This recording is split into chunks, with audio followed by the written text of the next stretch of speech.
Coucou les jolis cœurs, j'espère que vous allez bien. On se retrouve aujourd'hui pour la présentation d'un tarot. C'est un tarot auto-publié que l'on peut retrouver sur Etsy. Je vous mettrai les informations dans la barre d'informations. Et donc on se retrouve aujourd'hui avec le The Anderson Perry Tarot Deck. Donc vous voyez que la première édition c'est celle de 2018.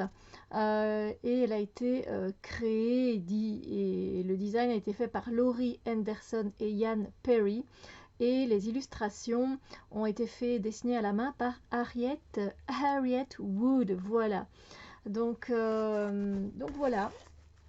Je suis très contente d'avoir ce jeu, je le trouve très beau, très bien dessiné. Je vais prendre un chevalet, je suis là, je vais vous le montrer. Alors il n'a pas, bon désolé, mon chevalet n'est pas en super forme, il est un petit peu déchiré ici. Il n'y a pas de livret dans ce tarot, voilà, je tiens à le préciser. Donc voilà, après c'est un jeu qui suit le Rider-Waite, donc voilà, on comprend directement, hein, là, vous comprenez directement que vous êtes dans les épées, hein, je pense que c'est assez clair. Voilà, et puis pour les noms, les cartes de cours, c'est noté. Donc aussi, on a le roi de bâton. J'espère que c'est pas trop flou pour vous. Vous avez à chaque fois le chiffre, hein, aussi de toute façon. Hein, donc le 4 de coupe, vous voyez les coupes. Et pour les cartes majeures, c'est indiqué également. Donc le chiffre et le nom. Voilà, donc je trouve que c'est un beau jeu peint à la main. Nat l'avait présenté il y a bien 2 ans, 3 ans d'ici. Et je le trouvais très beau, donc je l'avais acheté aussi. Mais je n'ai jamais pris la peine, par contre, de vous le présenter. Voilà, mais je trouve la palette de couleurs magnifique. La carte de la force ici, c'est une de mes préférées. Je l'adore. Euh, le chariot, elle est très intéressante aussi. Le 2 de denier, pardon, je l'aime beaucoup aussi. Et cette notion d'aide. Voilà que ici, d'habitude, on voit souvent un personnage qui jongle avec deux deniers. Il a pas mal de choses à faire et essayer voilà, de tenir la maison bien en place, et en même temps nettoyer, en même temps faire à manger, s'occuper des enfants, par exemple. Cette carte, voilà, peut représenter tout ça. Et ici, on a de l'aide d'une personne qui vient aider à faire toutes ces choses qu'on a à faire. Et ça, je trouve ça vraiment pas mal, vraiment bien illustré. Donc voilà. Si on est dans les épées, hein. Oh, j'adore celle-ci, le 4 de denier. Oh, on garde son enfant un peu pour soi, vous voyez. Oh, elle est magnifique, mais c'est un jeu que j'aime vraiment beaucoup. Je suis contente que je me suis décidée à vous le présenter. Le magicien, après, il est toujours d'actualité, on peut toujours le trouver. Le magicien, je l'adore, elle est très jolie aussi. Le roi de denier. On a en plus ici vraiment différentes cultures, et ça aussi, vous savez que c'est un jeu, des jeux qui me touchent particulièrement parce que j'aime voir la diversité de notre monde dans mes cartes. Voilà.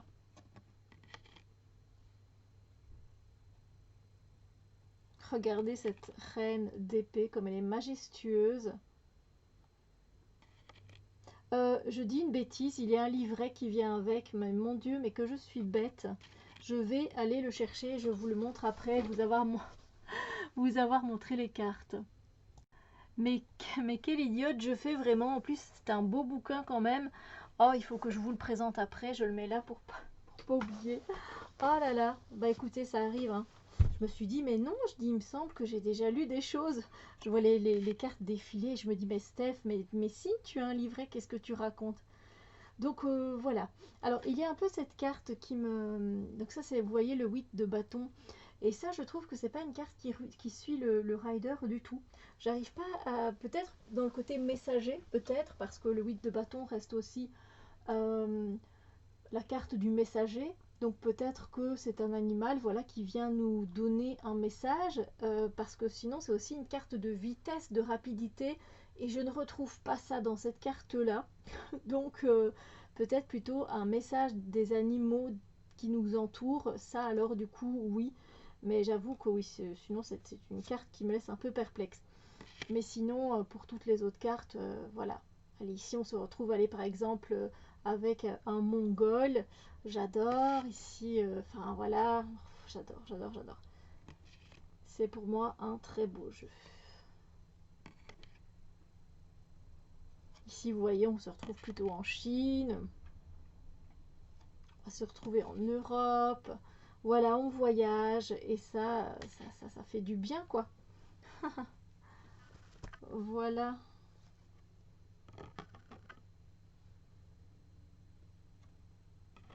Très belle aussi cette reine de bâton. Il est très facile à lire quand vous faites des tirages, il n'y a pas de souci, hein.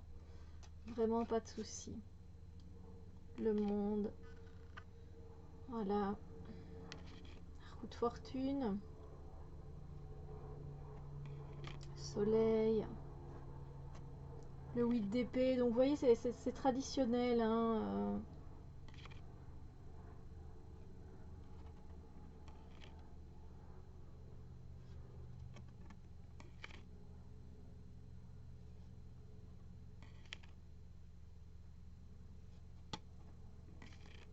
As de bâton. Tempérance, c'est une sirène. Le 8 de coupe. Le fou, j'aime bien que ce soit un renard ici. Et, enfin oui, la palette de couleurs, elle est canon. Enfin pour moi, hein, je ne sais pas, vous me direz en commentaire ce que vous en pensez bien sûr de ce jeu. Je vois qu'il est un peu de travers, désolé. Donc notre empereur, ensuite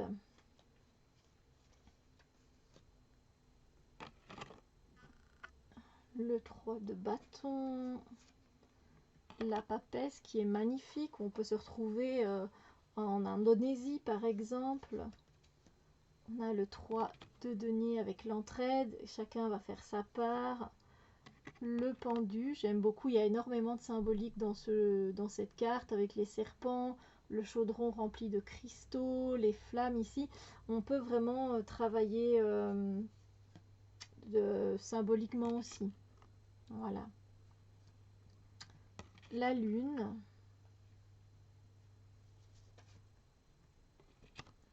Ils sont vraiment très très jolis, j'avoue. Enfin, voilà, il me plaît beaucoup. Impératrice, très très belle.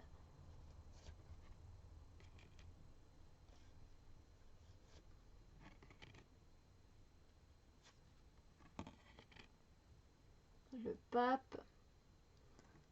L'as de denier. 7 de coupe. Les amoureux. 6 de denier. Ici, on se retrouve plutôt en Arabie, par exemple. Vous voyez, moi j'adore. Je trouve ça, ou en Afrique, quoi. C'est magnifique. C'est super. Et le 2 de bâton, c'est bien aussi. J'aime beaucoup ici le fait qu'il y ait deux personnages également. Voilà.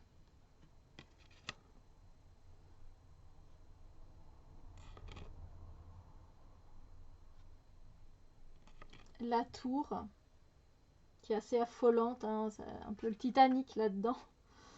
Oui. Le 10 d'épée. Jugement. 6 de coupe. 2 d'épée. 10 de coupe. Roi de coupe. La justice. Et alors ici je vois la roue de fortune, mais il me semble que je vous ai déjà dit la roue de fortune ici quelque part. Est-ce que je me suis pas gourée moi? Parce que c'est possible hein, que je me sois gourée. Oui, c'était le 4 de bâton. Voilà, je m'excuse. J'ai vu la roue, mais donc voilà, non. Hein, voilà. Donc maintenant, je vais vous présenter le livre. On fait les choses un peu à l'envers de d'habitude, c'est pas grave. Hein. Hop, hop. Voilà, on s'attarder un peu sur le livre. Donc le livre, il est en noir et blanc. Voilà, mais on a à chaque fois les choses très très bien expliquées. Je vous montre ça. Ouh, si ma caméra veut bien. Voilà, attendez, hein. Bien que je règle pour pas que ça tombe. Voilà, donc ici on a les droits d'auteur. Ici on nous parle des arcades majeures et mineures. Voilà, d'où vient le tarot. Pourquoi les cartes peuvent être dites divines. Et ici on a la représentation en grand.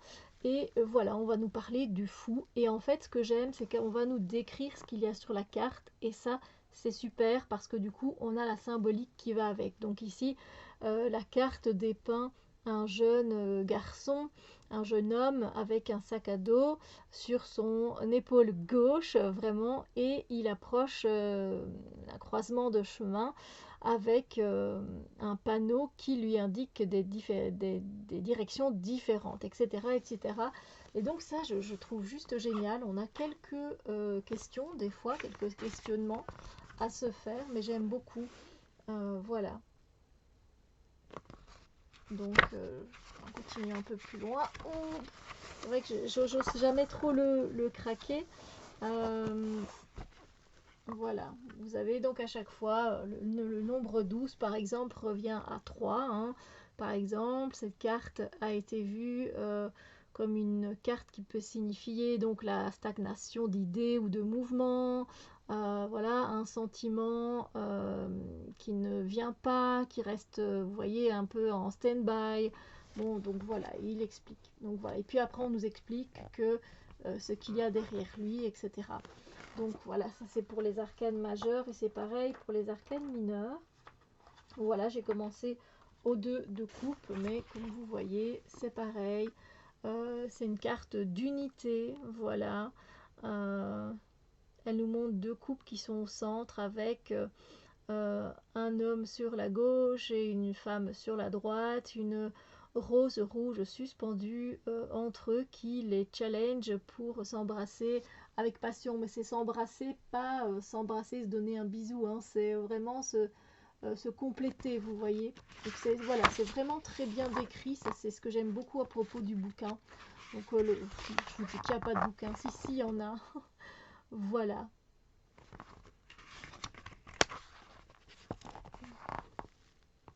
Donc voilà, c'est pareil, il parle aussi des chiffres, de la numérologie un peu, donc c'est sympa. Et à la fin, on a une conclusion. Voilà. On a une conclusion, comment le jeu peut être lu, combien de fois est-ce que je peux faire des tirages.